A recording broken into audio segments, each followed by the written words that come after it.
Good afternoon. Good afternoon, everyone. Welcome to the Walter Stern Library. I'm Kurt Asher. I'm Dean of the Library, and we're very proud to be co-sponsoring this event with the Public History Institute and the Kegley Institute of Ethics, two institutes that bring really important and vital discussions to our campus. I'd like to take a brief moment before we begin to mention the library's current and ongoing interactive Native Voices exhibit through March 9th, which is part of American Library Association National Library of Medicine grant that we got.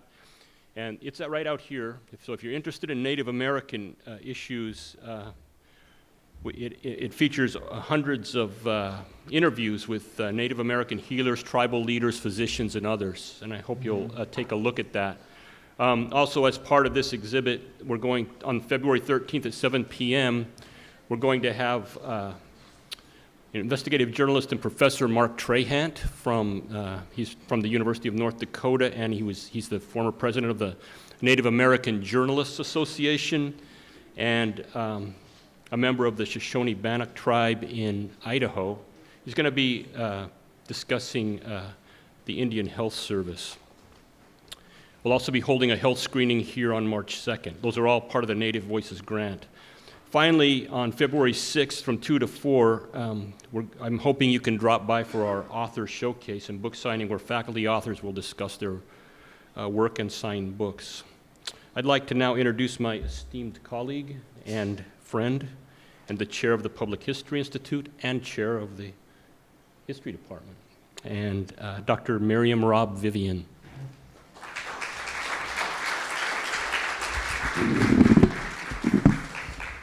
Little shorter here. I don't want to take up any more time than necessary because you came not to hear me, but to spend the evening discussing, exploring, grappling with an event in our history that caused a lot of pain to a lot of people and forces us, I think, to reflect on how we got there, that is, to Japanese internment, what the effects of Executive Order 9066 were, as well as what this means for us today. It's a very relevant issue, this concern about the other, about marginalizing people who might not somehow seem American. So we have a panel to discuss that. But we're going to start off first with a short film, 33 minutes, really interesting topic that our Dean of the School of Arts and Humanities pointed me to, Stand Up for Justice, the story of Ralph Lotso, and I'll let it tell its story itself. And I'm so gratified to see such a terrific turnout, and I hope you enjoy the evening and find it rich and rewarding. And thank you for coming.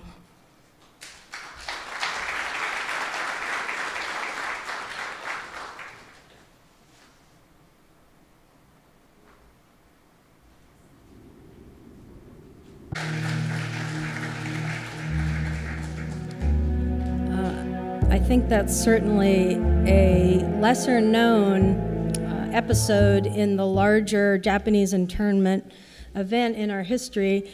And the camp featured here, Manzanar, was just one of 10 to which some 120,000 Japanese Americans were forced to relocate. So imagine multiplying that camp and the 120,000 lives uprooted.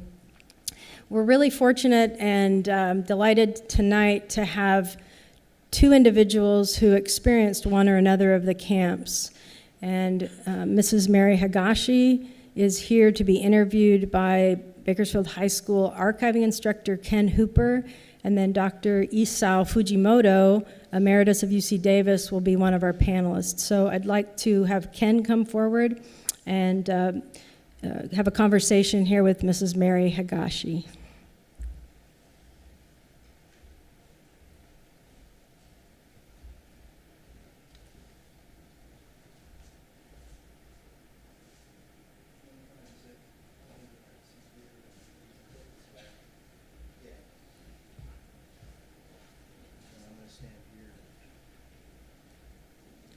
Can we tilt this?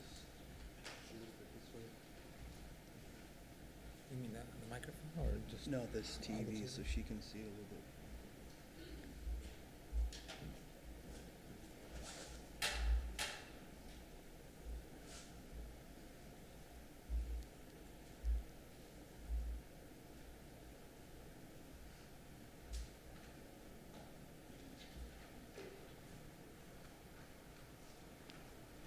Beautiful.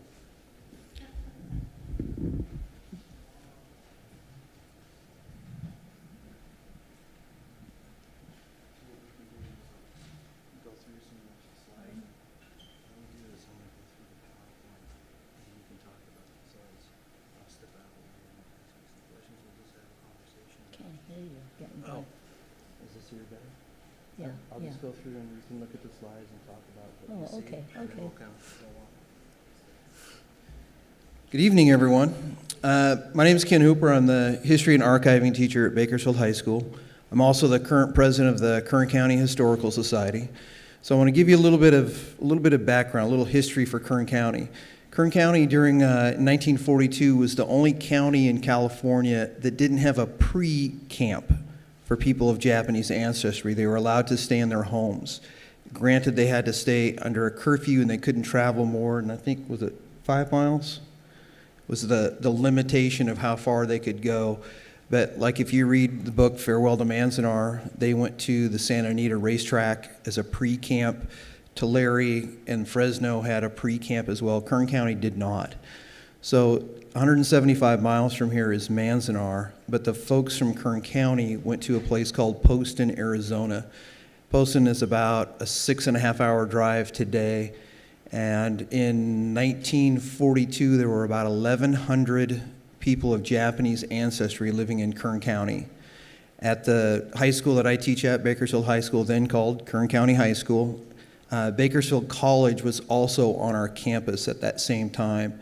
So there were 37 students at Bakersfield High School of Japanese ancestry, all of them American citizens. And I think there was about 22 Bakersfield College students, of which Mary was a sophomore and was about 10 days away from graduation when they had to leave, when they were, quote, evacuated. The way it worked is we were in Zone B. The coast was Zone A. They took the coastal areas first, and then they came to the interior part of California. And so folks up in Seattle, Portland, Los Angeles, San Francisco, they left earlier in the spring, March and April. And for Kern County, it was the end of May. So literally on a Monday morning, every person of Japanese ancestry in the end of May had to be out of Kern County. And they left from the train station down across the street from Bakersfield High School at that time. So what Mary and I are going to do, we first met back in 2003, and towards the end of the program, you'll kind of see where that came from. So we've known each other for a number of years, and it's been kind of exciting. So what I'm going to do is she's going to take a look at the PowerPoint that she put together and talk about her family as we move through and talk about life. So with that, Mary, do you want to talk about who's in this photograph? That picture is of my mother and father and myself when I was a baby. My father came to America in 1914 when he was 17 years old. He came on a student visa at the request of his father, who came to America in 1908. They lived in Bakersfield, and I was born, and I attended Roosevelt School. I went to Emerson Junior High and Kern County Union High School, which they now call Bakersfield High School, and then I attended Bakersfield Junior College.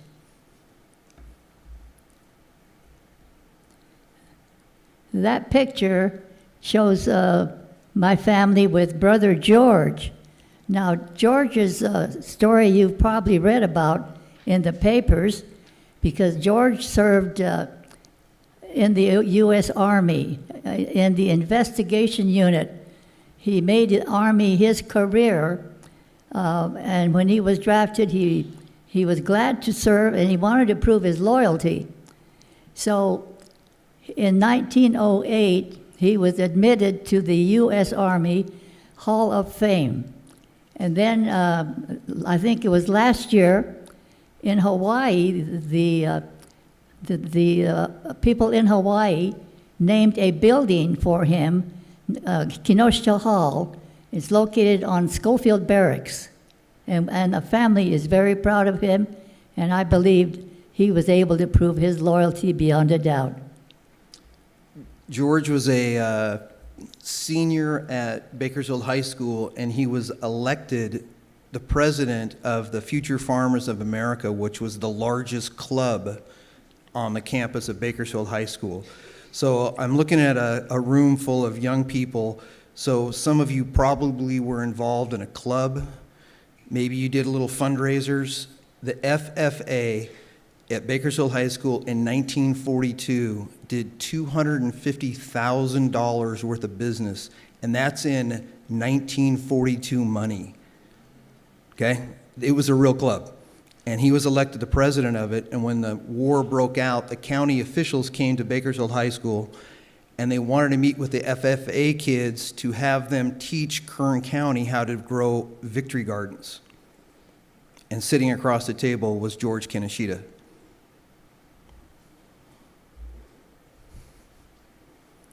That's a picture of me when I was a young kid. It's at Kern Canyon.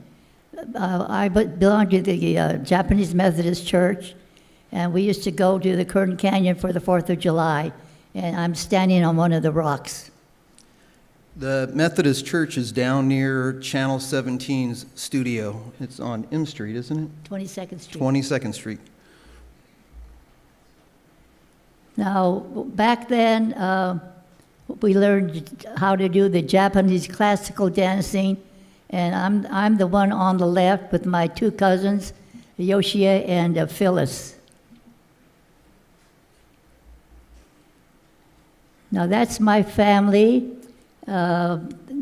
George is on the extreme right, and then on the left is Ben, and then John, and I guess that's Fred. That's a picture taken in the Poston Internment camp. My father was taken away by the FBI, and he was gone for a year and a half, and this is a picture taken after his return. Now, the picture on the left is my high school graduation picture.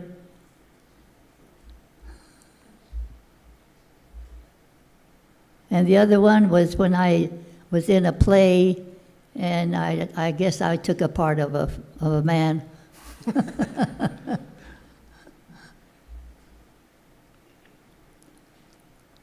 The left picture shows the signs that went up wartime.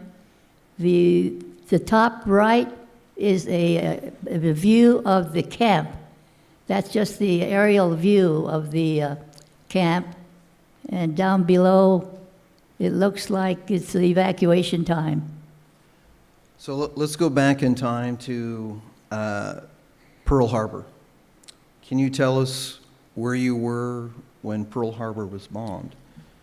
Well, Pearl Harbor was December 7th, 1942.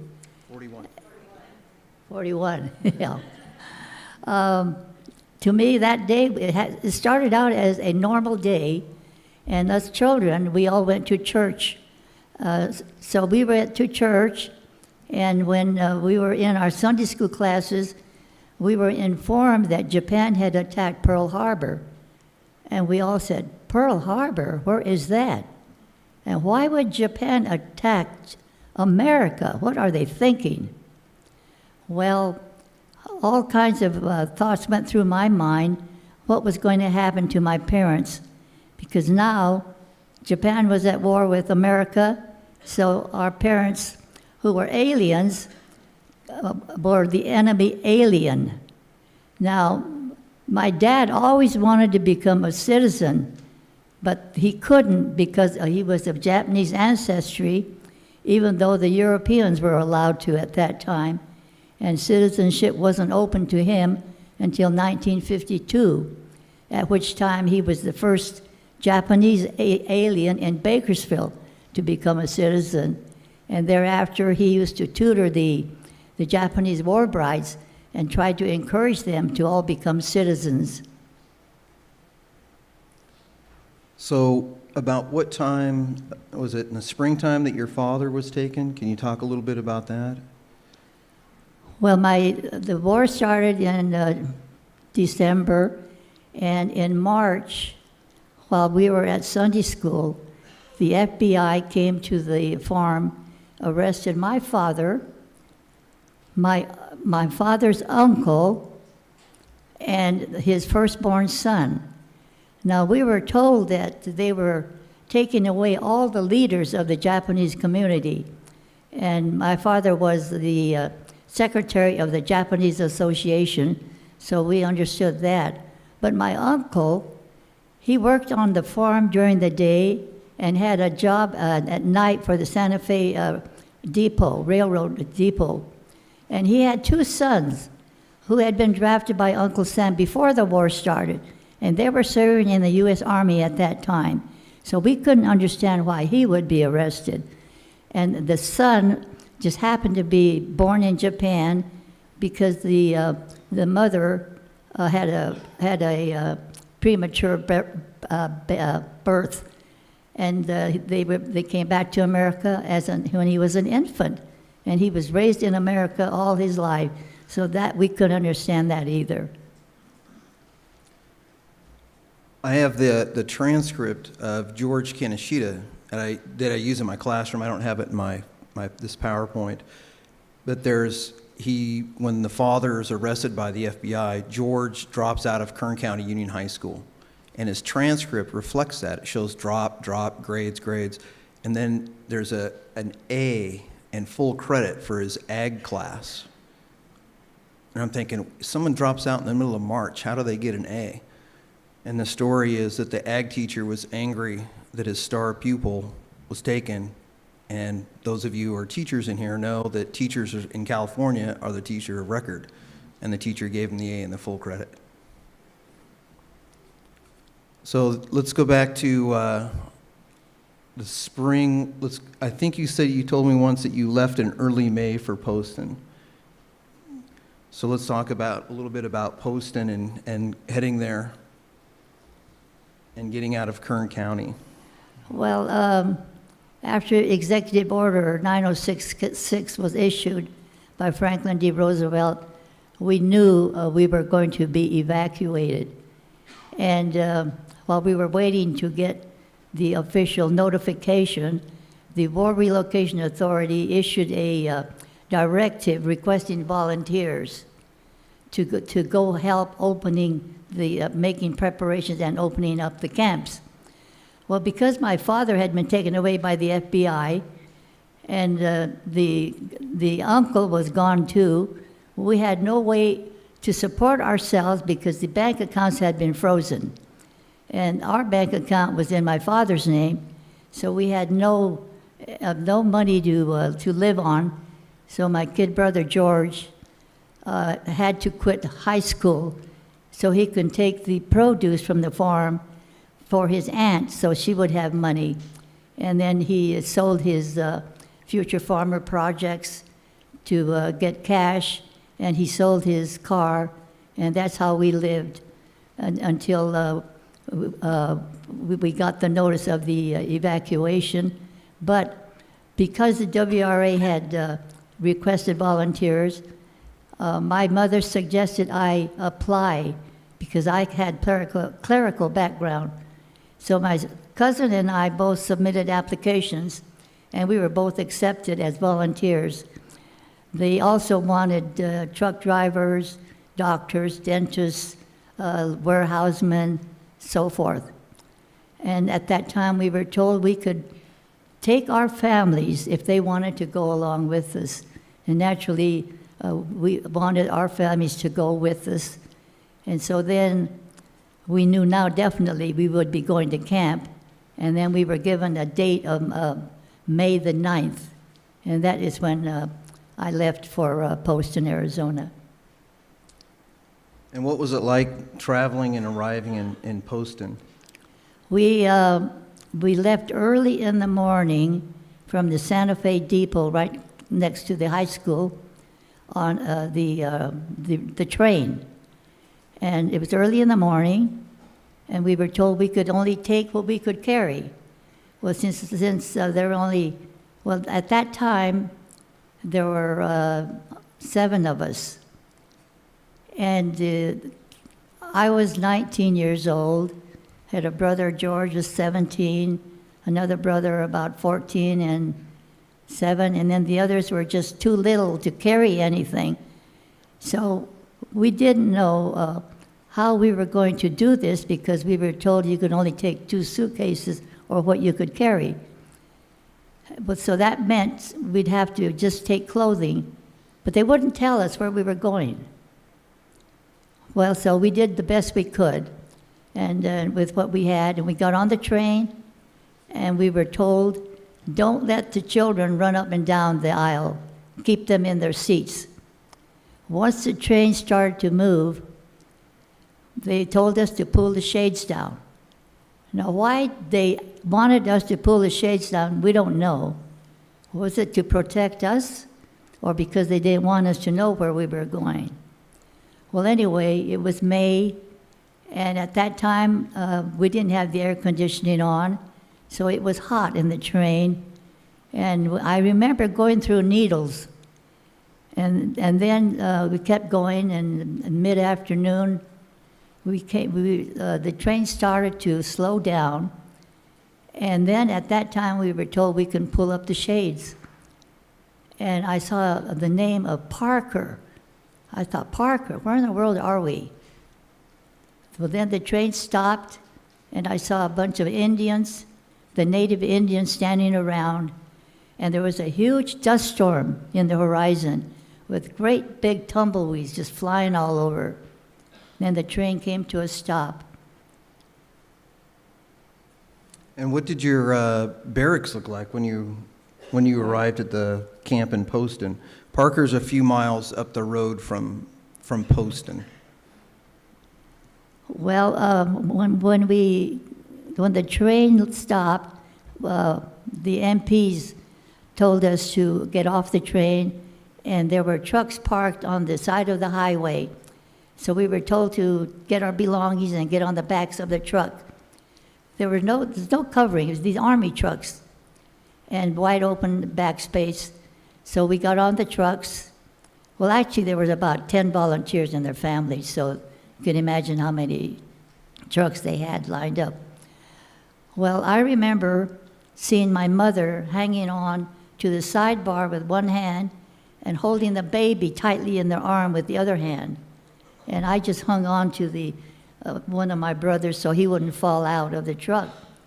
And as we went down the highway, it was dusty, it was hot, and you could hardly breathe because of the dust.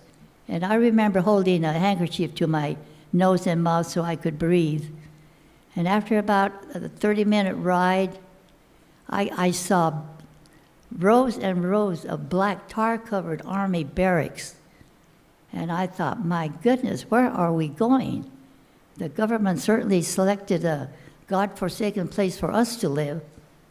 Well, after a little more miles, I saw this huge confine. It had a barbed wire around it, and there were army, military police standing there with guns, with bayonets. Well, the truck finally stopped, and we were told we were at the Colorado River War Relocation Center built on an Indian reservation.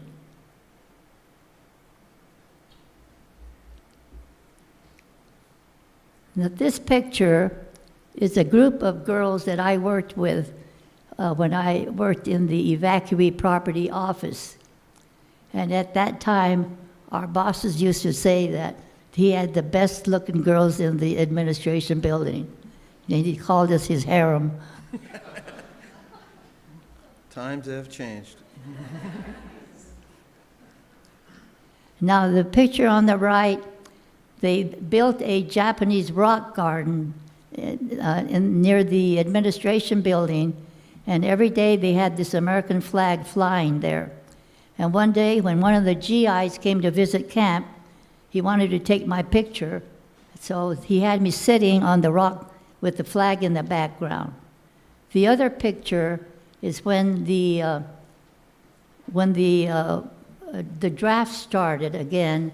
Well, I should say, when the war started, the second generation fellows who had draft status as 1A, they were all reclassified to that of an enemy alien. They were given 4C classifications. Then when the Army changed its mind and reclassified them to 1A, the administration built this monument and put all the soldiers' names on the board to honor them.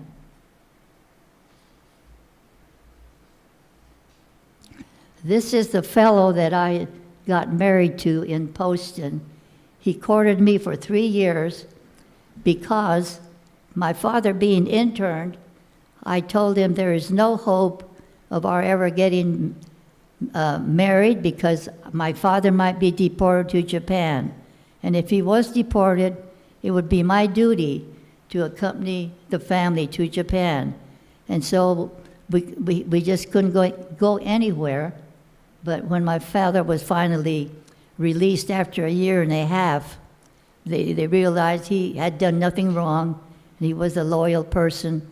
They paroled him to the Poston Camp, and in 1943, he was released in October.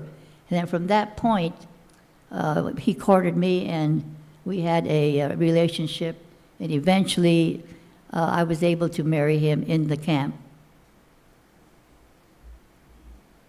And that's a picture of us at our wedding. I had seven brothers. One brother was born in camp, and he had 2 other brothers. So when we wanted to get married, the fellows arranged to get a truck, and they went to the Colorado River, cut branches from the side of the river, brought them back, and decorated the mess hall, or the church building, and maybe it was a church building, and made it a beautiful garden. And this is the reception they had in the mess hall. And back then, on his side of the family, the mother was old-fashioned, and the father had passed away, so she insisted on having a go-between, which we called baishakunin. And we felt we didn't need one because we had found each other, but she insisted. So the man on my right was my baishakunin, and the people on my husband's side, that's his baishakunin. And they're actually supposed to see that we got along. I'm going to go back to this picture because can you talk about the flowers? The what? Oh, those flowers are fake flowers. And his mother made all of the flowers. Now, since she's old-fashioned, she insisted on doing everything the traditional Japanese way. In the traditional Japanese way, the man takes care of everything. He had to bring some money, and with that money, I was able to go to Phoenix and buy my wedding dress, but I had to return half of the money. And then she made all the flowers, and the man's side, they decorated the church. So all I had to do was to be sure I appeared at the church. And this is the reception, and the cooks of the mess hall made the wedding cake for us. And the paper flower, as I remember, as my father escorted me down the aisle, it made me laugh because I could hear the rustling of the paper flowers. But it was a beautiful bouquet. Now, And this flower at the reception, it was a real gardenia corsage. he was able to order a real flower corsage for me.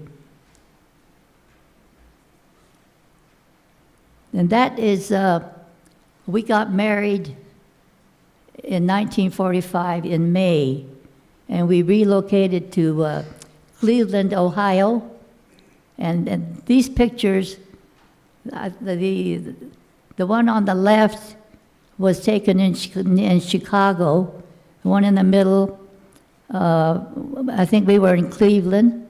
And the other picture, he had to prove to his peers that he had a Letterman sweater.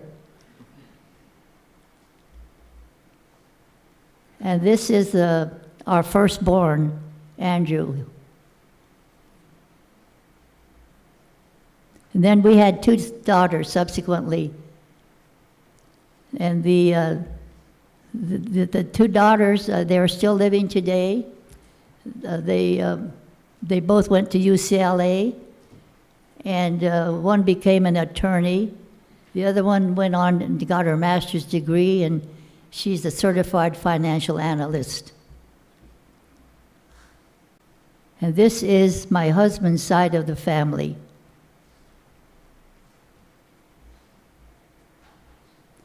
And that's the family of my son and my two daughters. It says 1956. That's when the children grew up, we went to Hawaii for our anniversaries. And that's one of the pictures when we went to Hawaii.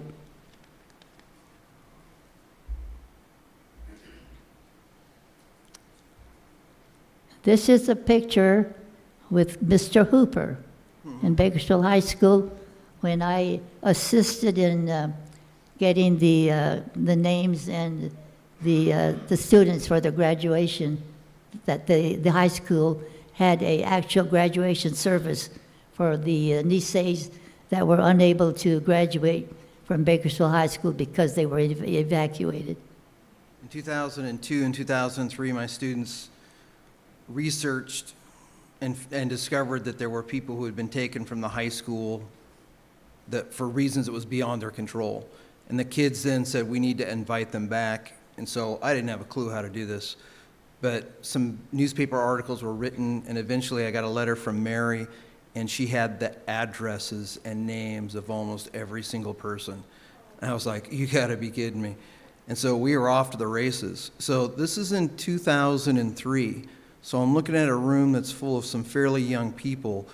On 9/11 and the aftermath of 9/11, there was conversations in the United States about putting Muslim Americans in camps. And there were politicians of certain leanings that would say the phrases like, well, it worked in World War II, it'll probably work now. And part of the reason so many of the families came back to Bakersfield to receive their diploma was to make a stand and say, it wasn't right then, it's not right now. And I remember a certain congressman from North Carolina who made this noise and was completely shouted down, and within 2 weeks he had to completely withdraw all of his statements. No, I don't. Oh, that's a shot of me when I was in a documentary called Poston Camp, and at that time we told what we were doing and what happened after the evacuation. How long was it before you started talking to your own children about internment? Pardon? How long did you grow up, have your children grow up? Did she talk about internment, or? Well, we always told our children about the internment. We didn't hold anything back because I believe when I was in the camp, being that I was a Christian, we went to Sunday school every Sunday, and I was able to just forget. Well, you don't forget, but you forgive what happened. What the government did was wrong, but we had to accept it because we were always taught you abide by the law, you don't go against the law, and since the order came out, we just obeyed and we did what we were told to do. And so after the evacuation, we talked about it freely, and I forgave the government, and I was able to live with myself, and I had a very happy life. If I had that anger in me and hostility, I wouldn't have been able to live happily. In fact, if you didn't know, I'm 95 years old, and I've just been blessed. I think it's because of my attitude.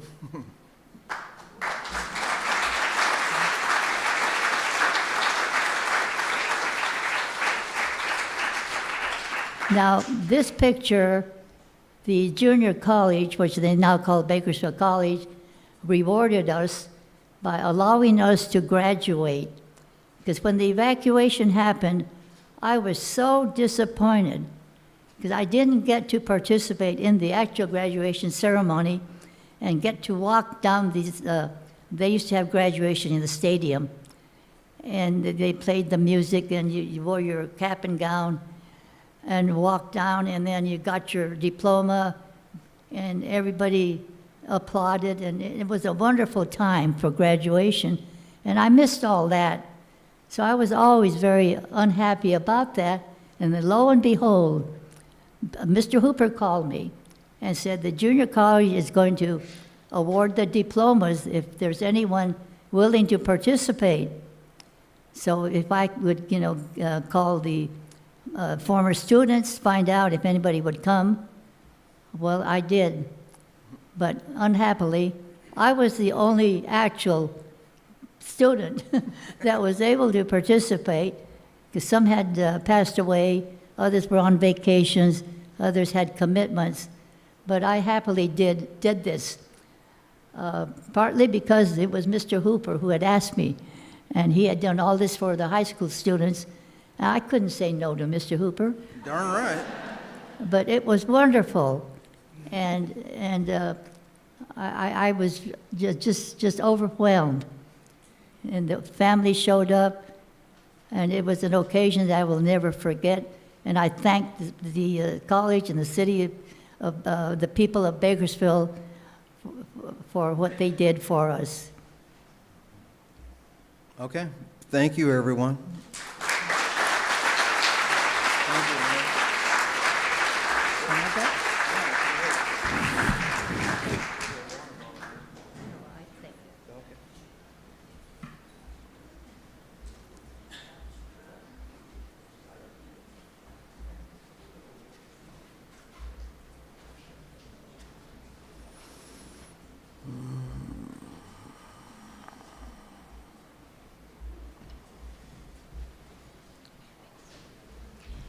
I'd like to add or note that this event was planned by the Public History Institute for the 75th year of the Executive Order 9066. And the Public History Institute was established nearly 10 years ago with the mission of exploring and preserving our region's history. And there's a very rich history here that a lot of people are unaware of. I've learned an awful lot in the last decade about the rich history of this region. And if you're interested in other programs such as this one, which we have collaborated with the Kegley Institute of Ethics on and the Walter Stern Library, then look for and follow us on our Facebook page, Public History Institute at CSUB. The next section, or segment, I should say, of our program this evening is a panel of scholars who are going to share their expertise, and in Dr. Fujimoto's case, his own personal experiences. And to moderate that panel for us, and we'll have question and answer to follow that, is Dr. Michael Burrows, who is new this year as the director of the Kegley Institute of Ethics, and he'll introduce our panelists. Thank you.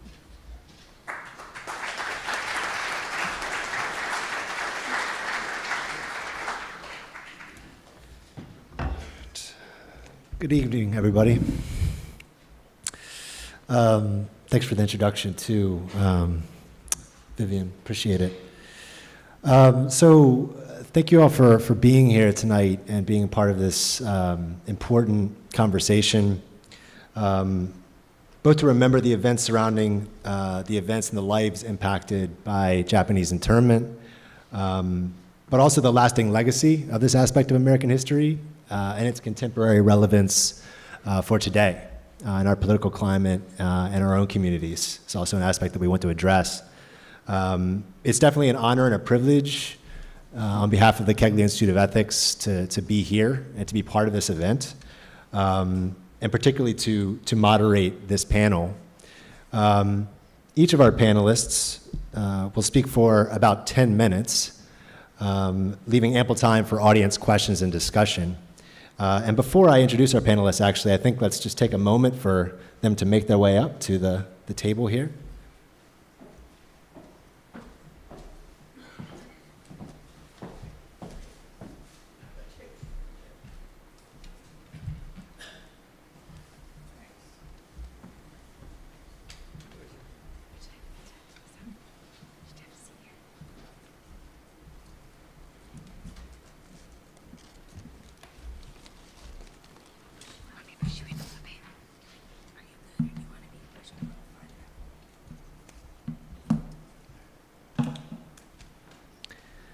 So our panelists tonight, we have three esteemed panel. First is Dr. Isao Fujimoto, who is Senior Lecturer Emeritus in Community Development and Asian American Studies at UC Davis. Professor Fujimoto was imprisoned with his family in the Heart Mountain, Wyoming, and Tule Lake, California camps during World War II. Tule Lake was his introduction to California, actually, where his family restarted their lives by share farming strawberries. And Professor Fujimoto is a graduate of UC Berkeley with graduate degrees from Stanford and Cornell. His comments tonight will discuss aspects of his recently published memoirs called Bouncing Back. And these memoirs refer to experiences with his family before, during, and after incarceration in the World War II internment camps. We also have Dr. Douglas Dodd, who is a professor of history here at California State University, Bakersfield. Dr. Dodd teaches courses in 20th century American history, California history, environmental history, American Indian history, and the history of the American West. And his research focuses on federal public land management policy with an emphasis on the national park system. And we also have with us Dr. Janine Craybill, who's an assistant professor of political science and pre-law advisor here at California State University, Bakersfield. Professor Craybill studies religion and politics, political rhetoric, and government institutions with particular attention to the presidency and courts, and she is interested in female religious leadership and political influence within the American Catholic Church, as well as legal cases surrounding issues of religious liberty. Professor Craybill's comments tonight will focus on contemporary executive orders and also the act of othering other ethnic and immigrant groups in the United States in our contemporary climate as well.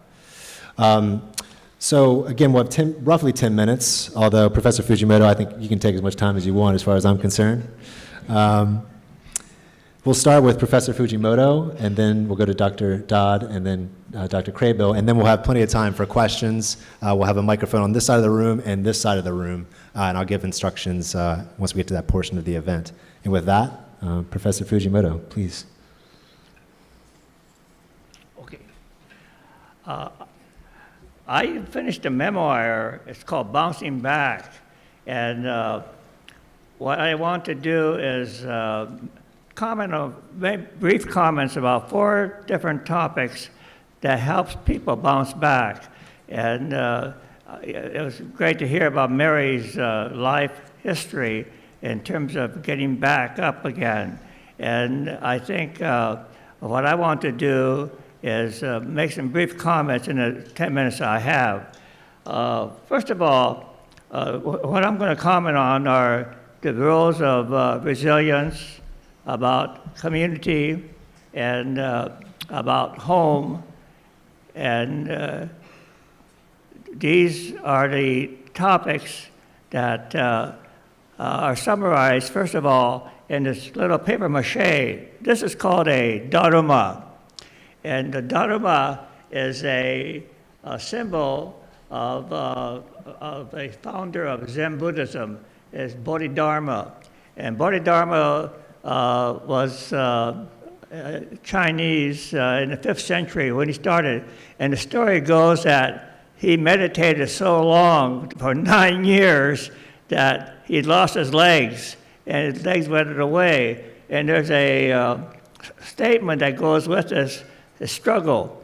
Namely, it's in Japanese, it's Hachikorobi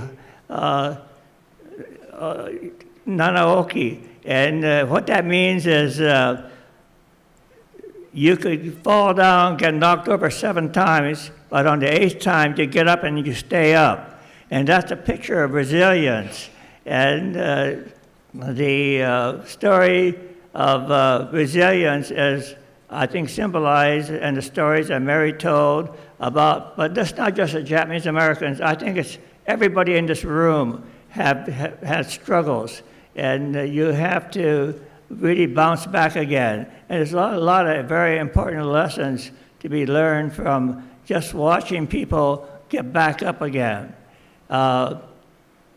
When the story about what I want to say about community is that I grew up on the Yakima Indian Reservation in southern Washington State. And there were about 100 families, over 1,000 Japanese farming on the Indian Reservation. And the reason why we were on the reservation was that the Japanese immigrants were very successful farmers, but instead of being praised, like in California, they were productive in about 50 different crops, but instead of being praised, they got attacked in the form of alien land laws that said that people who could not get citizenship could not rent or release or buy land. And this applied to Japanese immigrants. And the exception was the Indian reservations did not require citizenship. And so that's why there are over 100 families in southern Washington State farming. And because there are so many Japanese there, in the town of Wapato, where I grew up, the community really built up. And there was a call for the building of the expansion of the Buddhist temple to build an auditorium that would enable people to get together for plays, for silent movies, for basketball games, and so on. And the person that they found to lead the construction was my father. He was trained as a carpenter in Japan, and he was which included an apprenticeship in the Imperial Palace in Tokyo. But he couldn't get a work in staying in the village, so he got a job as a carpenter on a ship that hauled lumber and timber between Kobe, Japan, and Anacortes, Washington. And on the 3rd trip, he told the captain that he was going to stay in America. This is 1927. He was 21 years old. And the captain gave him $10, wished him luck. And he walked 18 hours with another person going to New York to work. And they walked from Anacortes to Seattle. And when he got to Seattle, he read a Japanese newspaper. The Japanese newspapers for the immigrant community published all the way, all on the Pacific coast, from Seattle to Los Angeles to San Diego. And he read, there was a story he read was, there was a fishing village, a fishing boat from the town of Wabuka, which is next to Esumi Village in Wakayama Prefecture.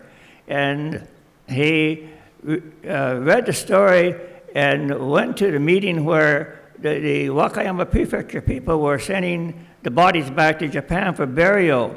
And he learned when he went to the gathering that there are people from his own village on the Yakima Reservation. About five families were there.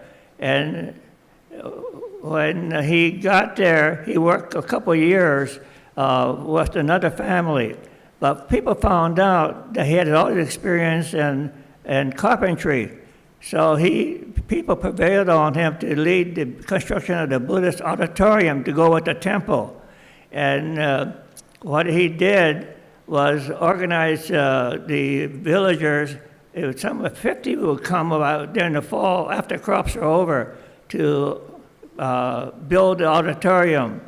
And but when springtime came, planting season took all the labor away. But he kept on working, and to the point that nobody could realize what was planted on our family farm. It's all weeds. And one day, 50 farmers showed up, and they harvested this root crop, and they not only dug up the carrots, but they also sent it to the packing house. And my parents are very grateful. And the answer my parents got was, look, you've been doing plenty to help us. It's our turn to help you. This is community. Community means people working together. That is very difficult for one or two families to get together and get the job done. So this is why I think the idea of resilience and community is very important in terms of keep on moving. When the war started, our family got sent to the Portland Assembly Center. There are 15 assembly centers, and people were in the assembly centers while the 10 camps were being built. And my father, because of his leadership role in building the auditorium, got picked up by the FBI and sent to Montana. And Fort Billings, Montana, and what happened was he was there for about a year and a half, and my mother and I kept on writing letters, and we finally got a hearing, and we heard that he was going to come back. My sister Yoshiko was 6 years old, and she wrote a letter to my father saying, "Dear Daddy, we hope you're coming home soon, and we got plenty of room here. We have one room for 6 people. The way the camps are built, they're the barracks, and there'd be 6 rooms to a barrack. And if once a family got more than 7 people, they would get 2 rooms." So when I read this letter many years later, I realized that my sister Yoshiko was talking not about physical space, but about space in our hearts. The space in our hearts are much more powerful and important than space, and that would allow us to function well. So that's what I learned from my sister. But my mother was the one that really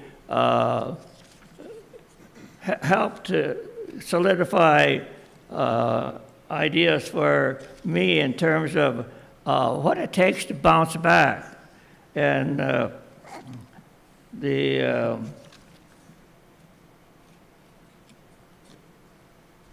when we got out of camp, we didn't go back to the reservation, but we came to California. My introduction to California was a Tuya Lake camp. And we started back in farming by share farming strawberries with the Driscoll Company. This is in the Santa Clara Valley. And towns like Morgan Hill, Madro, and Coyote, the south of San Jose. And my father told us that he could call me over one time. He said, I might be sent back because besides being a community leader, he had come to America in 1927 without any papers at all. So he was undocumented. And so he says, look, I'll go back and send money to you, but it's better for you people to stay in America because Japan is bombed out and it's really hard to live there. And so when my mom heard that, she took me to San Francisco and meet at the Japanese American Citizens League, and there we met Wayne Collins of the American Civil Liberties Union, and he heard our case and he helped my father stay his deportation. So I'm mentioning the groups, again, it's like community. It's not you work by yourself to get things done, but you work with other organizations. And the other group that come to mind when I was in Hard Mountain Camp was I got a president from the American Friends Service Committee, the Quaker organization. So groups like the American Friends Service Committee and the American Civil Liberties Union are really very powerful and very important. But the last comment I want to make is that the importance of spiritual bearings. And my mom only went to the 9th grade, but she had a very strong spiritual foundation. And she drew from Buddhism, and she had, she told me quite a bit about the foundations, and especially about the Four Noble Truths and the Eightfold Path. The Four Noble Truths says the following: suffering is a part of life. We need to understand the cause of any suffering. It's important to take action to resolve the suffering, and to end the suffering, we must follow the Eightfold Path. Well, the Eightfold Path includes a way to take positive action. It means taking right view, right intention, right speech, right action, right livelihood, right effort, right mindfulness, and right concentration. My mother was able to follow through on all without using any religious terms at all, but she was very forthright in terms of concentrating on getting things done. And so I just want to mention that what's helped me in terms of the work I've done with community groups, with immigrants in the Central Valley of California, are these important ways to bounce back, namely resilience, community, about the meaning of family and home, and about spiritual foundations. So I just want to mention that what I'm talking about may have happened over 7.5 decades ago, but it's very relevant today, because if you think about the pronouncement from the current government, people are being judged not on their depth, but on superficial identity, whether it's the color of their skin or the religious affiliation, and these are very superficial, or the clothing they wear. For example, Sikhs are wearing turbans, so they get targeted. So I think it's very important that the foundations that help us to bounce back are very personal, but also very community-oriented. So combining all these has really been very important to my life in terms of bouncing back, but I think it applies to all of us in this room. And I'm very impressed that the organizers of CSU Bakersfield put together this group with this great audience here. So I want to thank all of you for being here.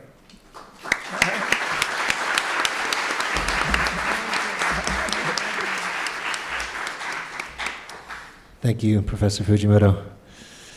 I wanted to mention, too, before our next panelist, that we actually have another former internee in the audience with us tonight. In addition to Ms. Higashi and Professor Fujimoto, Mr. Riki Shimogagi. So I just want to recognize you as well.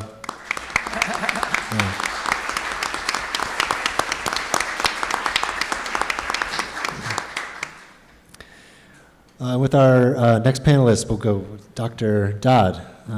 Thank you. Great, thank you.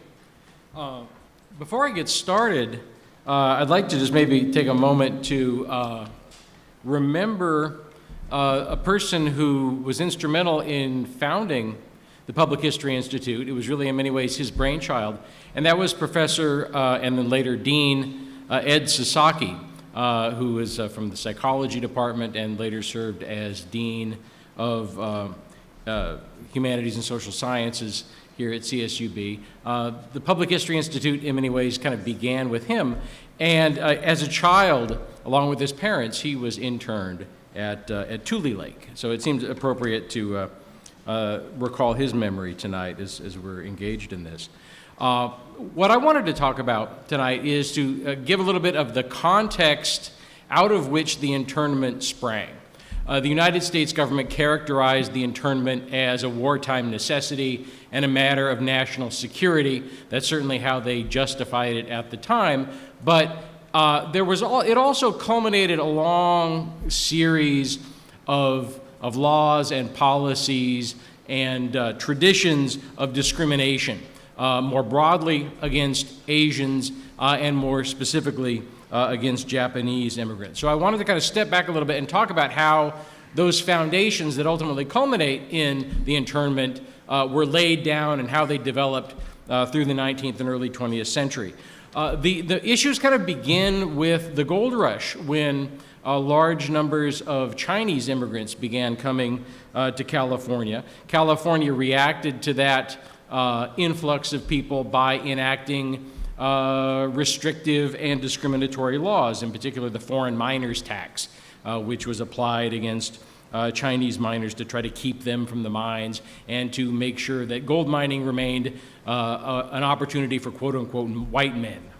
That kind of captures, in many ways, the spirit of a lot of the laws that were passed that would discriminate against Asian and Japanese Americans.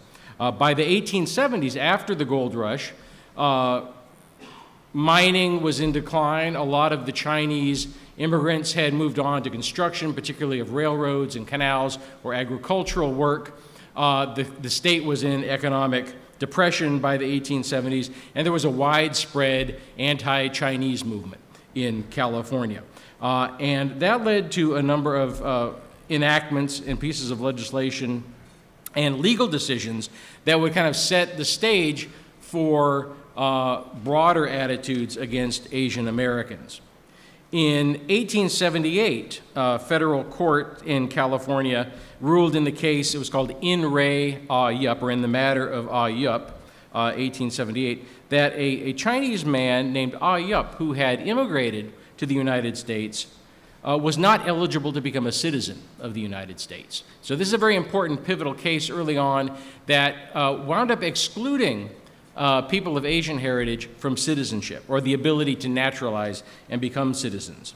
The court based its ruling on the 1790 Naturalization Act, which had said citizenship was for free white persons, and the 1870 Naturalization Act, which broadened citizenship a little bit to include people of African heritage. But since Ah Yup was neither considered by the court to be white or considered to be African, he was considered to be outside the scope of the categories of people who would be allowed to naturalize and become citizens. He was considered in the terminology of the 1870s to be of the Mongolian race, kind of using the racialist categories of the 19th century, and therefore neither white nor African, and therefore ineligible for citizenship. So the Ah Yup case kind of established the precedent that people from Asia could not become citizens of the United States. That ruling was later codified into federal immigration and naturalization law, a rule that would stand until 1952. And you heard Mrs. Higashi talk about the 1952 Act as being very important in changing and reversing that racist policy.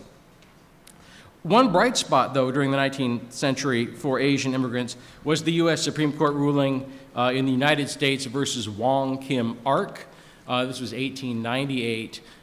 In the case of Wong Kim Ark, he was born in the United States. His parents were immigrants and were therefore prohibited from becoming naturalized citizens, but he was born in the United States. And this case applied the 14th Amendment, which guarantees that all persons born in the United States are a citizen of the United States and of the state in which they reside.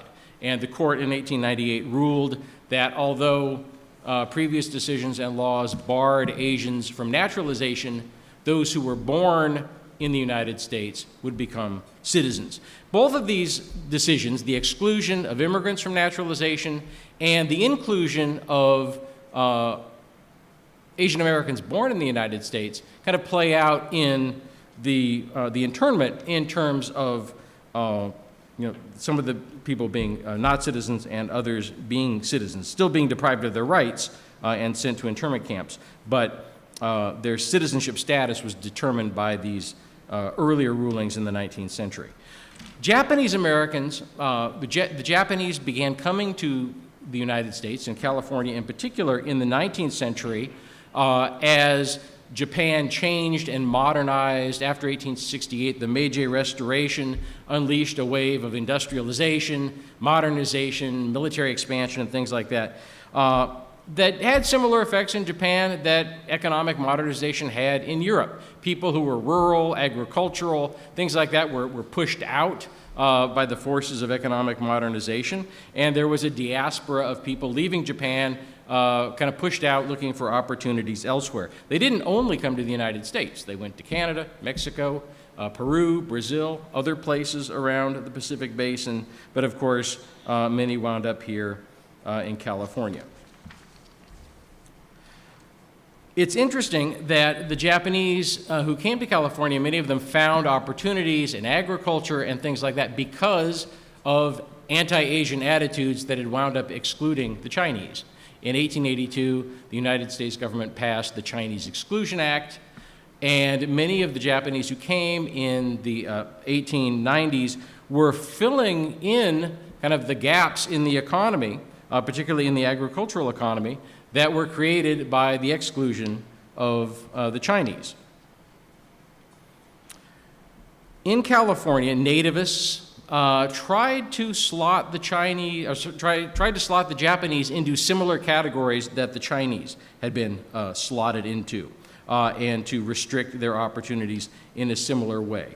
One of the pivotal instances happened in 1906 in San Francisco. The earthquake had destroyed the segregated school that San Francisco authorities required Chinese students to attend to, and since they were building a new school, and since the growing numbers of Japanese immigrants were also kind of causing anti-Japanese attitudes to flare, San Francisco authorities thought, well, we'll build a new school and we'll force all Asian students. We'll segregate all of them, not just the Chinese, but also the Japanese, and force them to go to this segregated school.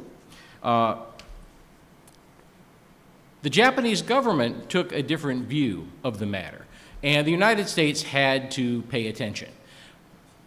China, in the late 19th, early 20th century, was weak, dominated by European powers, but Japan, as a result of the Meiji Restoration and managing its relationship with the West in a very different way than China, was now a major power in the Pacific. They had cemented this status in 1905 by victory over Russia in the Russo-Japanese War, and the United States knew that it had to take Japanese concerns much more seriously than Chinese concerns. And so the Japanese government intervened on behalf of Japanese students and their parents, and were able to work out a deal with the United States government in which President Roosevelt kind of pressured San Francisco into abandoning the plans to segregate Japanese students. But in return, Japan agreed to limit immigration to the United States. So unlike the Chinese who were excluded by federal law, the limitations on Japanese immigration were undertaken by the Japanese government as a result of this agreement with the United States. What the Japanese government agreed to was to curtail the immigration of unskilled labor to the continental United States. Unskilled laborers could still immigrate to Hawaii, for example, and people who had skills or education could also continue to immigrate to the continental United States. Wives, children, and parents of existing immigrants were also excluded. Exclude is not the right word. They were still permitted to immigrate under this, the so-called Gentleman's Agreement of 1907. So the Japanese population continued to grow in California. And so too did opposition by nativist politicians who wanted to restrict Japanese American opportunities, particularly in agriculture. Many Japanese Americans were very successful in farming. One man named George Shima became known as the Potato King of California. And native California farmers wanted to limit, in many ways it echoes the gold rush, right? White miners wanted to limit economic opportunity for non-white miners. Native California farmers wanted to limit opportunities for the immigrant Japanese. And one of the results was the Alien Land Law of 1913, which prohibited persons ineligible for citizenship from owning land in California. Now that could apply to a wide range of people from Asia, but it was particularly targeted toward the Japanese. Now, one of the interesting things about the Alien Land Law is that it was in many ways unsuccessful, although it was discriminatory and caused a lot of problems and headaches and trouble for the people that it targeted. It did not result in the author's intent of stemming or stopping or rolling back Japanese immigration. Immigration continued, Japanese success in agriculture continued despite the law. Some of the ways around the Alien Land Law were to put one's land in the name of one's children who were citizens, thanks to the Wong Kim Ark case. In 1920, California passed by a proposition, a strengthened alien land law that was intended to kind of close some of these loopholes, although there remained ways for people to get around the alien land law. One of the things that's kind of interesting and maybe a little disturbing to remember is that the Alien Land Law of 1913 passed almost unanimously in the state legislature with hardly any opposition. And the 1920 proposition passed by a 2-to-1 margin. Both had the support of Governor and later Senator Hiram Johnson, otherwise kind of thought of as the great progressive leader of early 20th century California.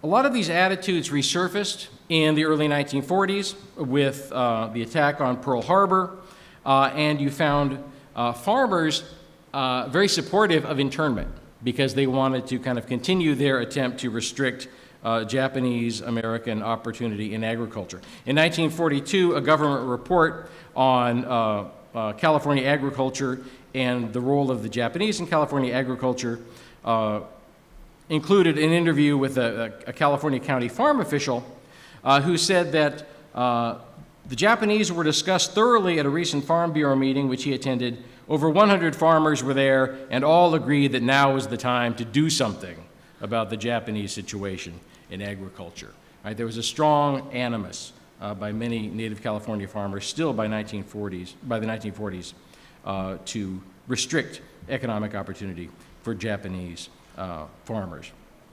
And just to kind of close, Hiram Johnson, former governor during the progressive era of California, one of the architects of the Alien Land Law, by the 1940s was a U.S. senator, and a conversation he had with the U.S. Department of Justice attorney in 1942 kind of captured the attitude. Johnson said, "We have to get the damn Japs out." Mr. Ennis of the Department of Justice said, "Senator, you really don't think they're dangerous, do you?" He said, "Well, not really dangerous." That's Johnson. Ennis said, "Well, are they unscrupulous?" Johnson said, "No, not unscrupulous. They just work too damn hard, and we can't compete." And in many ways, that was the lament of those nativist farmers, right? The industry of Japanese American farmers made them very successful, made them powerful competitors, and native California farmers did not like that very much and supported internment as a result.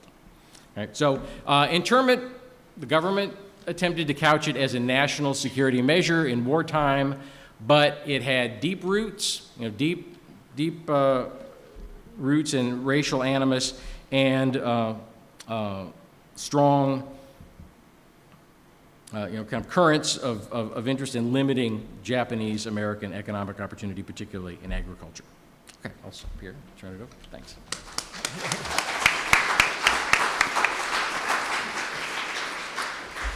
Thank you, Dr. Dodd. Next we have Professor Craybill.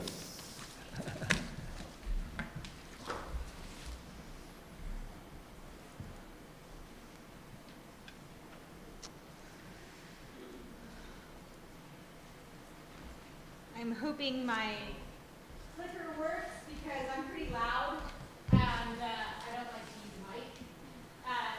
Hello, I'm Janine Craybill and I'm shifting gears a little bit. This evening and discussing essentially the othering of another group in our contemporary political circumstance, and that is Muslims. And so I'm going to be presenting a little bit of research that I did for a book that I edited and contributed to also as an author in regards to the polarizing rhetoric of the 2016 election. As Dr. Burroughs mentioned, one of the areas of study that I pursue is the intersection of religion and politics. And I always think that's interesting, but right now there's a lot of material that makes it even more interesting and relevant for us to unpack as a community. And so that's what I'm going to be discussing tonight. So the trail of this conversation will discuss a little bit of my research in terms of a rhetorical device that Donald Trump utilized in regards to Muslims called the God strategy, and then how this all led up to the executive order 7 days after he was inaugurated, what we know as the travel ban. So here I start to unpack this idea of the rhetoric of fear. And so when we look at some of the themes of the 2016 election, we can see that there was a lot of fear-based rhetoric, and terrorism was part and parcel of that. And terrorism was unfortunately associated with certain faith and religious traditions, predominantly Muslims. And so you had a series of headlines. I only picked out two in a plethora of them. But for example, like a headline from The Atlantic, Donald Trump and the politics of fear, pain, anger, and fear, U.S. voters deprived of serious election, The Guardian. And you've had other academic scholars look at terrorism, such as Jackson, and he argues that it's one of the most important political discourses that we have today. That our discussions on terrorism, particularly in regards to Islamic terrorism, are socially constructed, and that they're very harmful to the Muslim community, and they're very harmful to the democratic process. Merola and Zeckmeister, they argue that in times of terrorism, their research has found, and they've been studying this since the aftermath of September 11, that people tend to have a lot of distrust in one another, and then they try to shift their attention to a strong political leader that they think can handle it. And I think that this really resonates with the tweet from President Trump and candidate Trump in another radical Islamic attack, this time in Pakistan, targeting Christian women and children, at least 67 dead, 400 injured. I alone can solve it. And that I alone can solve it really echoes back to Zeckmeister and Merola's research on the fact that this fear of terrorism, this is what it does, looking to this kind of strong-armed leader.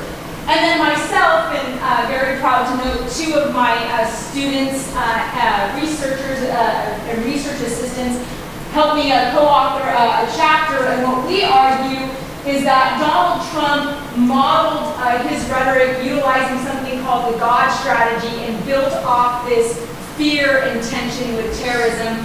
And then if we jump to the executive orders, we've actually seen court documents note that campaign rhetoric and put the executive order into question. I'm not going to go over all this. I'm going to do this really quickly in a nutshell. The God strategy was a theory proffered by Donkey & Co. In 2008. They made some additions to it. But basically it states that religious rhetoric is utilized by political candidates as an electoral device. It's utilizing religious rhetoric to speak the language of the faithful. And they categorize 4 types of these strategies. Political priests, that's speaking the language of the faithful, God and country, that's meshing together themes of patriotism and faith, and we can see that a lot in the United States. Acts of communion would be symbolic gestures to religious groups. So, for example, when Bill Clinton in 1992 was falling in the polls beyond Catholics, he made a religious pilgrimage, quote unquote, to Notre Dame, infamous Catholic university, and engaged in acts of communion with them. Or when Donald Trump would go to the Faith and Freedom Caucus or the Faith and Freedom Forum, things of that nature. And then morality politics is the kind of trumpeting bellwether issues, social moral bellwether issues. And what we noticed was that Hillary Clinton utilized a lot of acts of communion. And when she utilized those acts of communion, she did them to engage underrepresented religious groups, predominantly Muslims. When Donald Trump did it, he did it to more engaged evangelical Christians. So what we started to identify was perhaps there's a 5th God strategy that Donkey and Co. haven't picked up on, and that's utilizing religious rhetoric beyond these 4 characteristics and utilizing it as a tactic to be divisive and fearful. And we did see that Donald Trump did speak about Muslims about 43% of the time, but he did so in a way that was divisive. And what we looked at were his tweets. We looked at tweets from the time that both of these individuals, Hillary Clinton and Donald Trump, announced their candidacies through Election Day. We mimicked our word list off of Donkey and Co.'s, and we performed a content analysis, essentially, controlled for intercoder reliability, things like that. So like I said, during the election, Trump's tweets did employ religious language, but they weren't in those traditional forms of the God strategy for Donkey and Co. We started to notice that he was utilizing terms like extreme or extremism, radical or radicalized, or terrorism or terrorist with Muslims and Islam. What we also noticed is through June 2015 through October 2015, not a lot of his tweets addressed Islam or utilized any kind of religious rhetoric, but that starts to change after November of 2015 with the Paris attack. And then he tweets, why won't President Obama use the term Islamic terrorism? Isn't now, after all this time and so much death, about time? And another pattern that emerged is that he would associate Hillary Clinton's overtures or acts of communion to the Muslim community as kind of a sign of weakness and clumping her with Barack Obama, basically arguing we're having these terrorist attacks, how can we keep with the status quo? They won't even call it what it is. They won't call it Islamic terrorism. Again, this I alone can solve it kind of narrative. The other thing that we started to notice, and I have a graph which is kind of easier, admittedly, to look in the chapter than on the screen, is so when we started to go and look at the tweets, look at numbers of likes and retweets, and then map public opinion polls to it, we noticed that there were these spikes of public opinion expressing that they were concerned with terrorism, stating that it was the main issue of the 2018 election. One of the limitations, though, in our research is that we couldn't find a uniform poll that asked one consistent question about terrorism. So, even though we contacted Gallup, we contacted Pew, we contacted several major polling organizations and news organizations, there wasn't one. So the ones that we have during this time asked slightly different questions, but they get at that hopefully same measurement, trying to capture Americans' concerns. So, what I'll just show really quickly, because again, it's not kind of working well with the red dot. I guess not, so I'll use my finger. So again, from June 2015 through October, not a lot of activity, but then boom, we see the Paris terrorist attack, and we see tweets about Islamic terrorism, and we see that 59% of the American people are demonstrating that they are concerned about terrorism.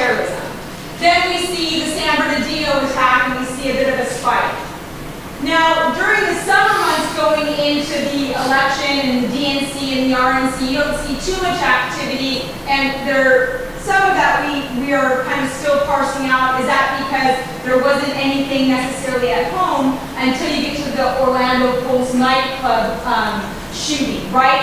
And that's when 80% of the American people, after Donald Trump's tweets, are basically, these are the likes. And they're likes from the point the tweet was coded and collected. But here at 80%, what that is signifying is 80% of the American people stating that dealing with terrorism is the main issue of the 2016 election. And then you see it taper off, and then it goes back up closer to actual election day.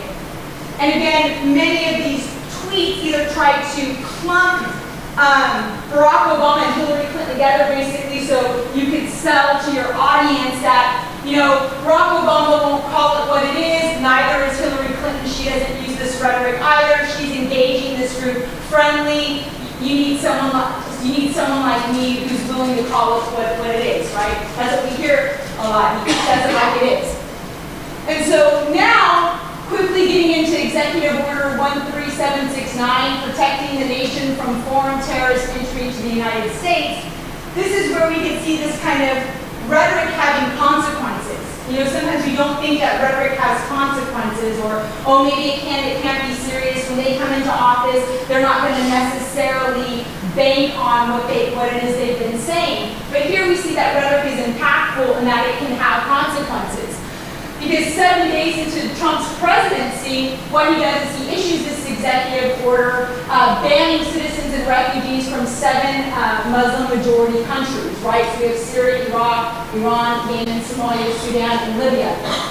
He also calls for more extreme vetting procedures for radical Islamic terrorism. Again, you see him associating a religious group, othering them with a violent activity. He establishes essentially a religious test. So he's ordering Christians, Christians from these countries would be allowed to come in or from that region, but not necessarily what he would prescribe as Muslim terrorists. This is immediately contested in federal court, first in Washington at the district level, and Justice Robart puts an injunction on it, and attorneys successfully argue, essentially, that it's not narrowly tailored, so it's not meeting necessarily the standard of strict scrutiny, which is very important when the government tries to do something like this. And then they also demonstrate the economic hardship that it can do to the area.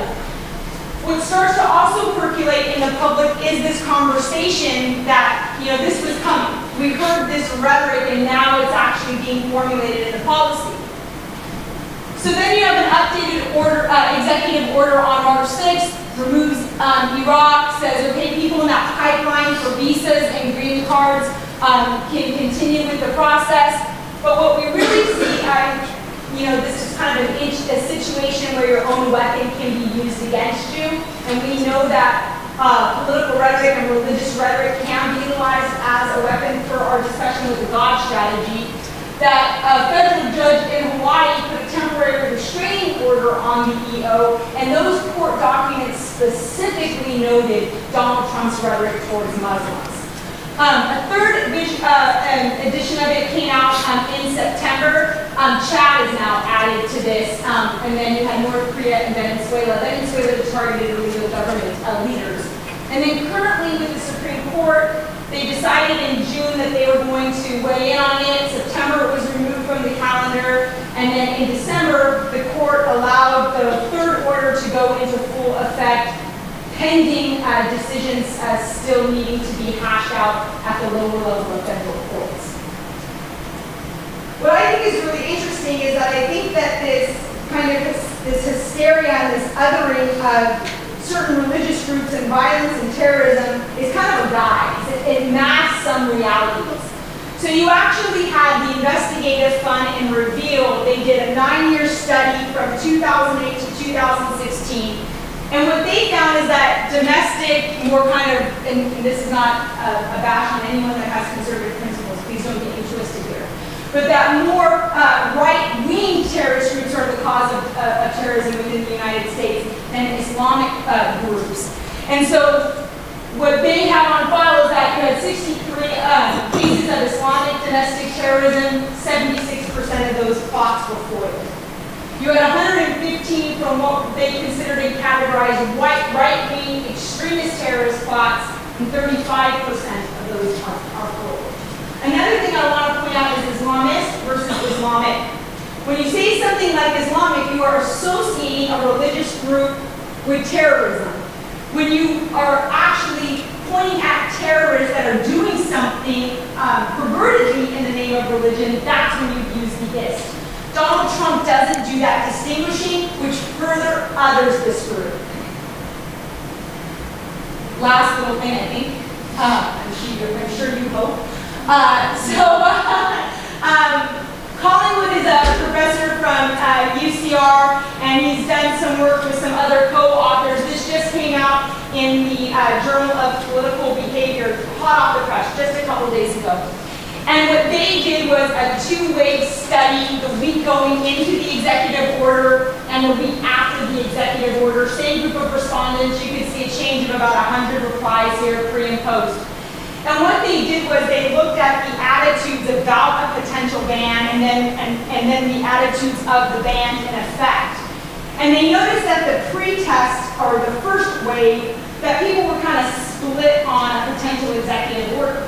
But then once the order came out, and the way, the public digested the very, unorganized rollout of the executive order, the way people in the media were framing it, they had the response that it was actually very un-American. It was counter to American values, and you saw a decrease in the support on the second wave. Also, too, some of the implications for Trump's rhetoric, if we look here, this is from the Pew Research Center, in regards to Muslims feeling worried in our country right now and what their place is in American society. You have 68% worried. You have more Muslim women at 76% worried about their place in American society. U.S. born and foreign born are roughly the same, 67 and 68.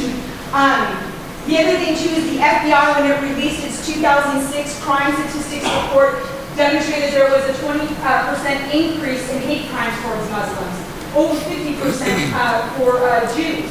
So this rhetoric can be incredibly impactful and has consequences, for our pluralistic society.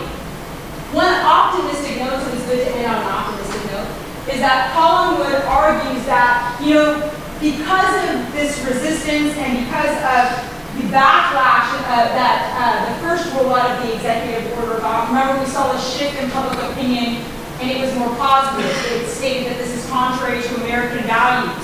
And so being out there, calling things policies out that are othering groups does have the potential to be impactful.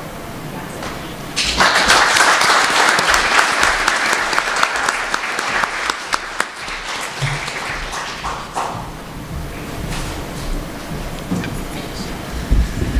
Thank you. That's great. So we do have some time for questions for our panelists.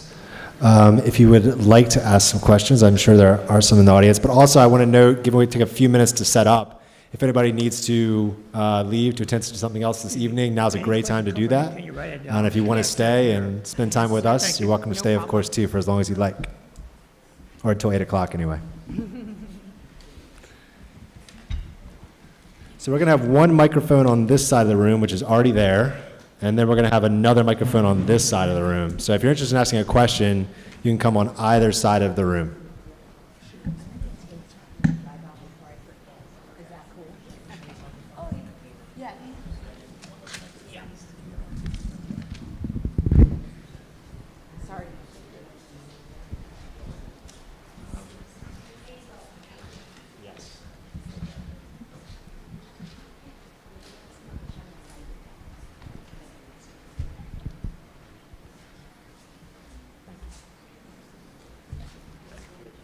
That's good.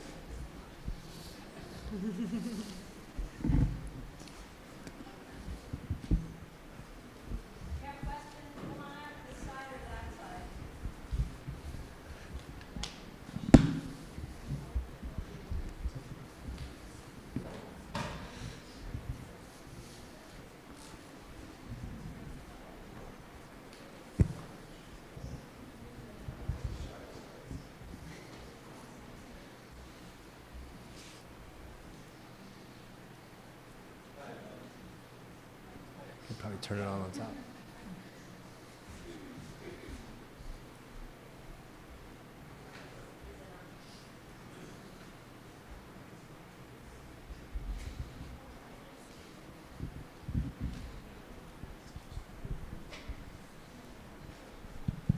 I guess I have a kind of a historical question, so this might be for Doug. I'm wondering, was there a similar push to potentially inter like German Americans or recent German immigrants? There were lots of communities where there were recent German immigrants and where German was like the prime language. Was there any similar move around that same period to inter those German Americans? Well, the executive order that covered California considered German and Italian Americans, but wound up not being done in a blanket way, ultimately. Enemy aliens were the kinds of people who actually were not U.S. citizens. Some of them were interned. It typically would be, for example, like somebody who was on a ship, right, who is in port at the time. So it was not done with the same kind of blanket intensity that it was with Japanese and Japanese Americans. A lot of this has to do probably with numbers and political clout. The German American community is a very big community. Italian Americans, also a very big community. Both have political clout and the vote. And that's one of the things, and maybe kind of bringing it up to the current moment, right, the importance of the vote. The Japanese American community was a community largely without the vote and without political clout and a political voice, right? The first generation couldn't vote because they could not become citizens of the United States. Their children who were born here were citizens and could vote, but it was a very young population, right? The average age was 18. At the time of the internment, you had to be 21 to vote back then. And so for a variety of reasons, it was a community in which the number of people who could vote was relatively small because of those kind of limiting factors, right? So it's a community without a political voice in the same way that those other communities had. And people who don't have a voice, get victimized. That's why voting's important, right? And being able to vote and maintaining access to the ballot is key.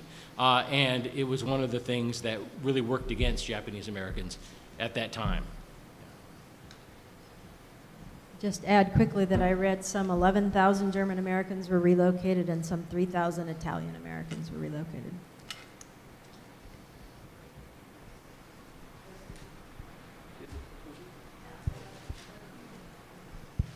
So actually, I'm here to speak for my kids. My kids are in a History Day project this year, and it's the theme this year is conflict and compromise.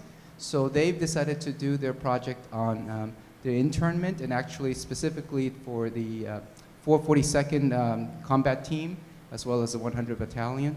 But I don't know if you can speak to, as far as conflicts or compromises in this time period. I was interested in more like, Executive Order 9066, how nothing specific in there specifically states that there need to be an internment camp. I think that was an interpretation from the people who, Secretary of War or General Dewitt.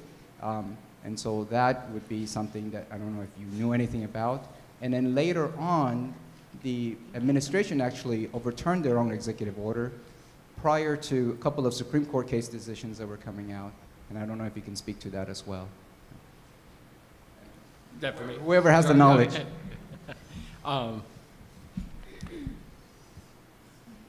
So the first part was about the internment camp. Yeah, right. The actual executive order establishes, I think it's called the military area, and gives the Army or the military, the armed forces, basically the decision to decide who may be in that area and who must be excluded from that area. So the Army decided, these are the people to be removed, and then ultimately the decision was made that internment camps would be the way to do it. But it wasn't part of the order directly, right, initially. Yeah, there were apparently some other alternatives that were explored, but that was the solution that was arrived at. And there was a second part, but I can't remember. Now that I answered the first part, I forgot the first part. So I read that in the Roosevelt administration, prior to Supreme Court decisions like January of 1945, that they were told that their authority might be questioned as far as internment. Because by then, the war was almost over, and there was really no threat of a Japanese invasion. Way before that, it was okay. And so they quickly had to reverse themselves. And probably also from pressure from Mrs. Roosevelt, too. You have to write the alphabet, I can't hear. I think it was a statement, more of a statement than a question, that last part, more of a statement Yeah, I than a think so. question. Yeah, but I think it's right. For Mary or for Dr. Fujimoto, you described, especially Mary, you described very peaceful camp conditions. I'm wondering if in your experience there was any incident or any series of incidents regarding a riot or civil disobedience in a camp.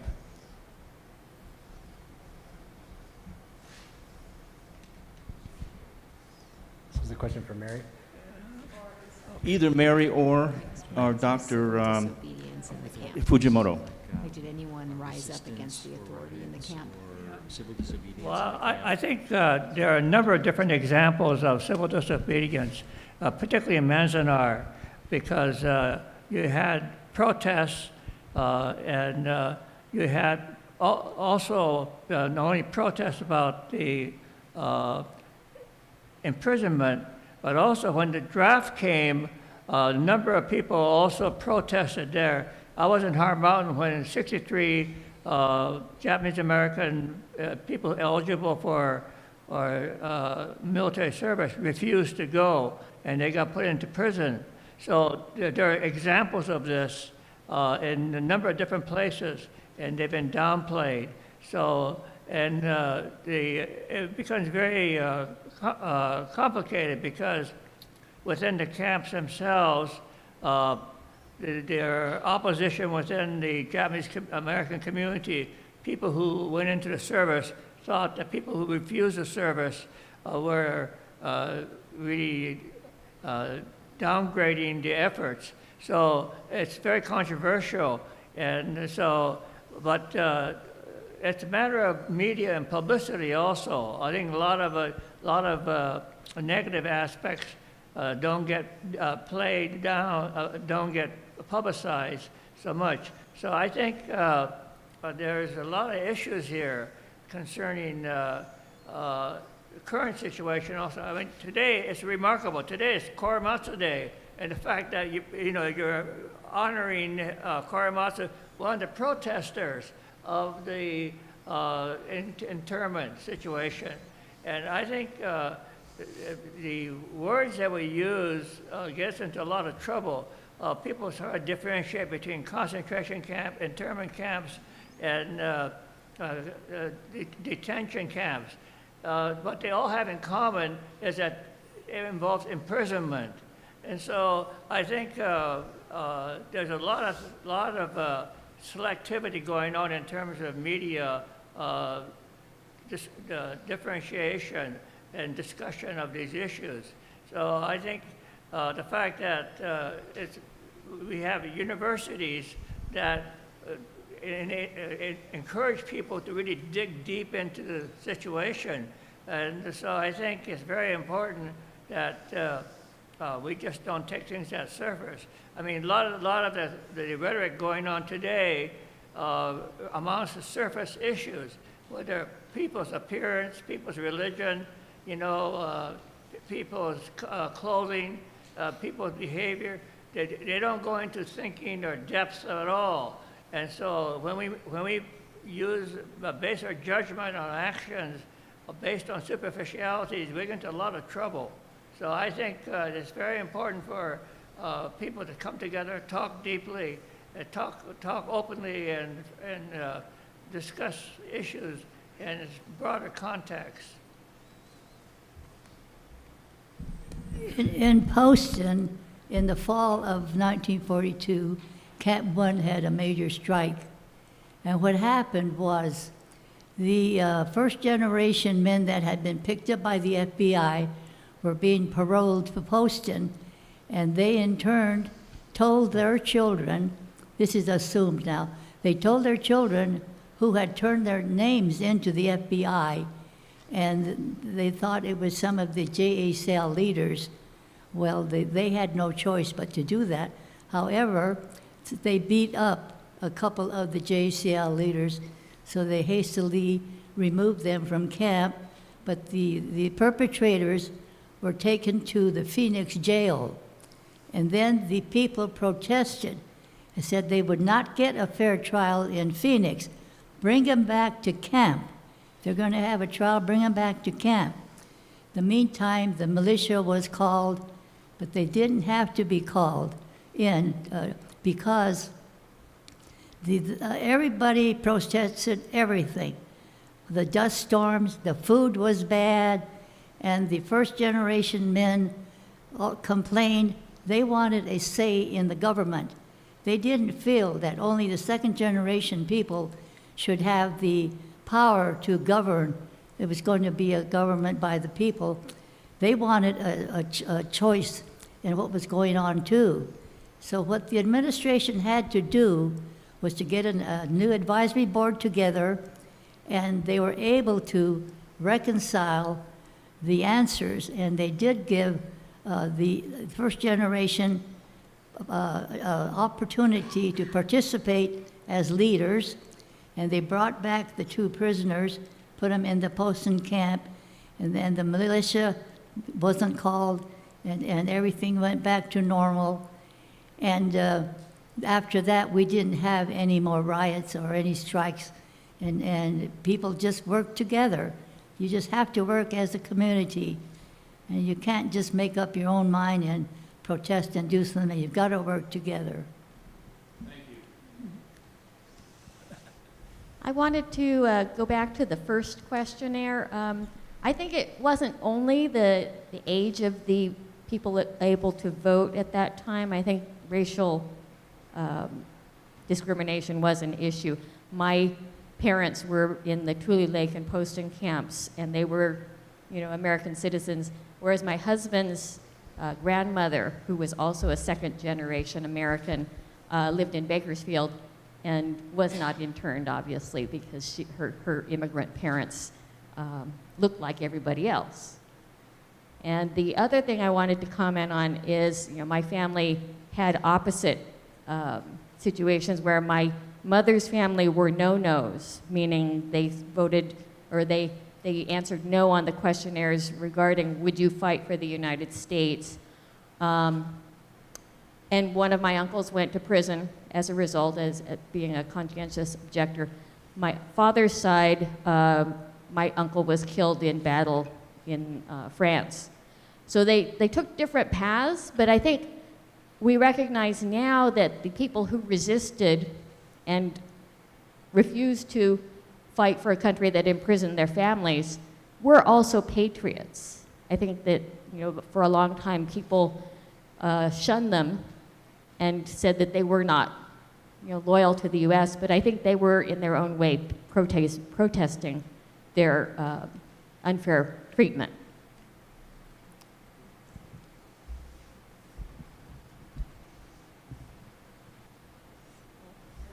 Hi. Hey, I have a few things. I hope I can have the time to make sure I get through them. Okay. The KKK, segregation, Jim Crow laws, the Trail of Tears under President Jackson, the main opposition to the passing of the Civil Rights Acts, and the passing of the 13th and 15th Amendments, the 14th dealing with citizenship. All of these were given to the US by the Democratic Party. Meanwhile, Barack Obama, in an Atlantic news article in 2013, called Libya an SHIT mess, while Betsy DeVos testified in Senate that Trump didn't use the comments he did. 2 other senators and Trump commented on that. And then lastly, when you're talking about the travel ban, CNN and BBC have mentioned that the President Obama's presidential cabinet and administration said that they chose 7 countries, 6 of which Trump chose. They were listed as countries of concern. Trump chose 6 of those 7 countries. And you can't ban a religion. You can ban a race if you want, but the Muslim religion can't be banned. Both atheists, people of various socioeconomics from those countries are not allowed to come here. So given this history, even the Japanese internment, that was from the Democratic Party as well. All of these things put together, what are your thoughts behind the politics that plays a role?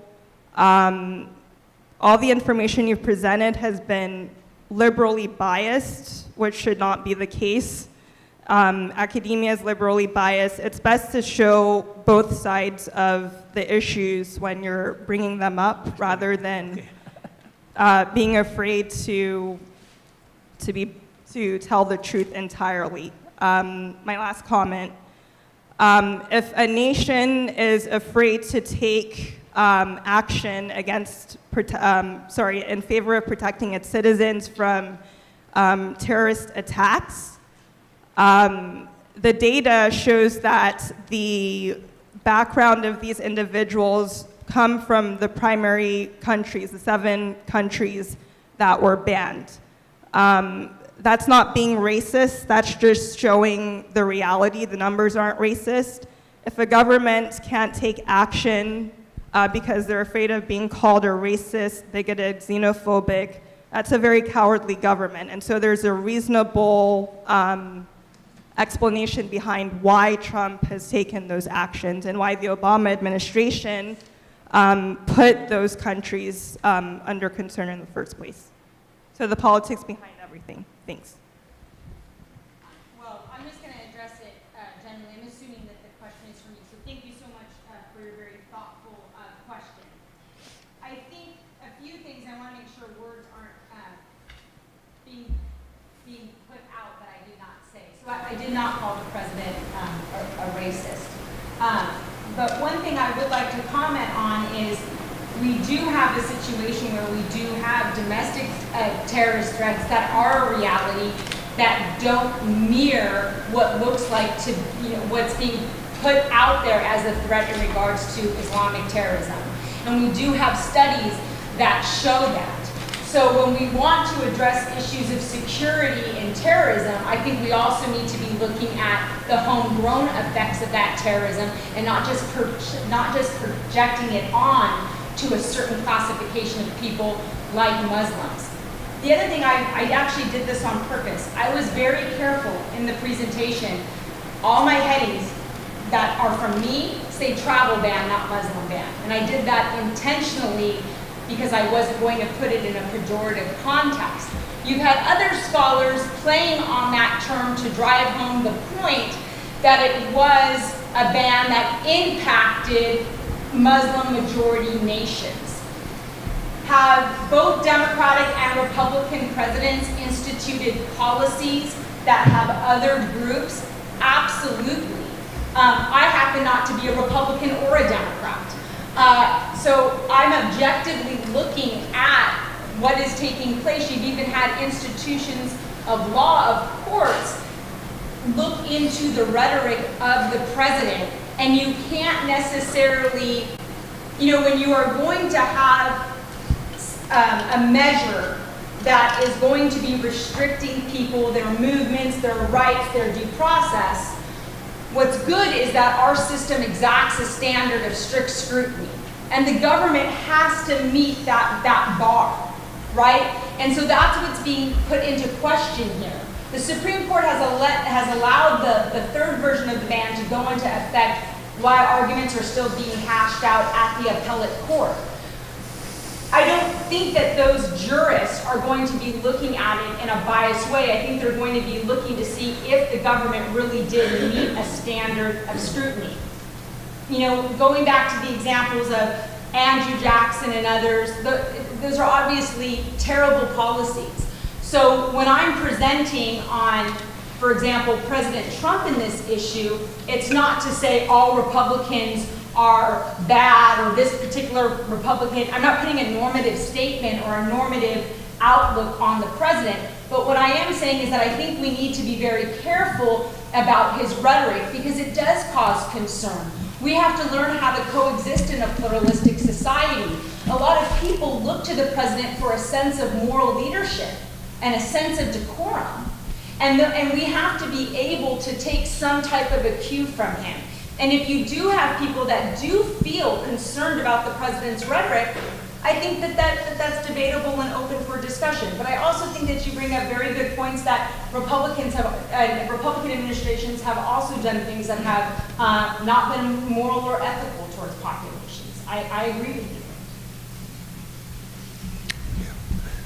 I just wonder if we could close with a final question for Mary and for Isao about ways that you think that your experiences in the camp, the 3 years that you spent there with your families, left a lasting impact on your life or in some ways may have changed it forever.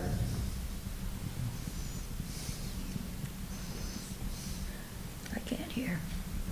Can you repeat that one more time for? Impact the internment experience had on your life, long term. On my Oh, life. okay. I think that was the question, Yeah. I think a lot of experiences left an impact. I think one of the main realizations I have is that when you're small, you know something is right or wrong, but you don't have the words to express it. And I think this is true of many of us, regardless of age. And so it's important to spend time to really look into what the background is. I just want to make a comment here about redress. In 1988, Reagan passed a resolution for redress for Japanese Americans who were put into the camps. And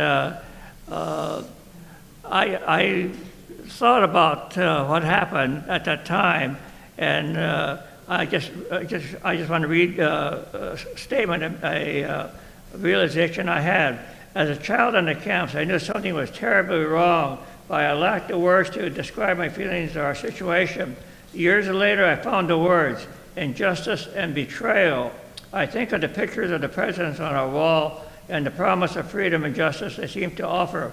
But my experience as a child showed me that the very people I trusted and respected, our country's leaders, didn't trust us or respect the fundamental rights due all of us. The very country we were taught to have faith didn't have faith in us. And so the reason for saying all this is that because of redress, today is an important day in the healing and growth of our country. Redress means a restoration of trust and faith in ourselves and in our country. Redress means we can trust our country, that our country is big enough and has heart enough to make amends to citizens as wrong. The problem today is that we don't seem to have that kind of leadership. And it's a real challenge facing all of us. So it's up to us to really keep on speaking up and expressing our concerns and our sense of betrayal and a promotion of social justice.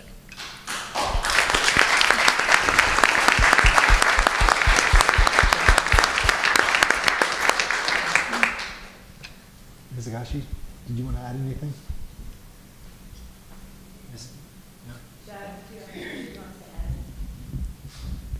Did you want to add anything Pardon? to? Did you want to add anything? No. Well done. All right, so that concludes our program tonight. I want to say a big thank you again to our panelists, Dr. Craybill, Dr. Dodd, and especially Ms. Higashi and Professor Fujimoto for spending your time with us and telling us about your experiences and being here with us tonight. Thank you so much. And thank you all for coming out tonight and joining us.